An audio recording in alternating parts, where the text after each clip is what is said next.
করেছিলেন। আরেকটা দুঃখের দিক হলো আল্লাহ রাব্বুল আলামিন তার রাসূলকে এই মাসেই তার ওফাত ঘটিয়েছিল। তো সেই জন্য এই মাসটা একটা মহা সম্মানিত মাস। তো সেই জন্য আমরা যারা এখানে আছি বসেছি সবাই আল্লাহর কাছে শুকরিয়া জানাবো আমরা সে নবীর উম্মত হতে পেরেছি।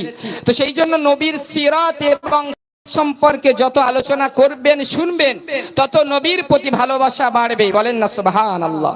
সেই জন্য তো আল্লাহ তাআলা বলেছেন, এবং আমি বায়ানের শুরুতে যে আয়াতটা পড়েছি, আন্নান নাবিয়্যু আউলা বিল মুমিনিনা মিন আনফুসিহিম, আল্লাহ তাআলা বলছেন মুমিনদের নিকট আমার নবী, তাদের নিকটে তাদের আত্মীয় স্বজন যা কিছু তার কাছে প্রিয় আছে সবার ঊর্ধ্বে আমার রাসূল তাদের কাছে তাদের নিকটতম এবং ঘনিষ্ঠ। বলেন না সুবহানাল্লাহ। কথা বুঝে এসেছে? কি বললেন আল্লাহ রাব্বুল আলামিন? যে আমার প্রত্যেক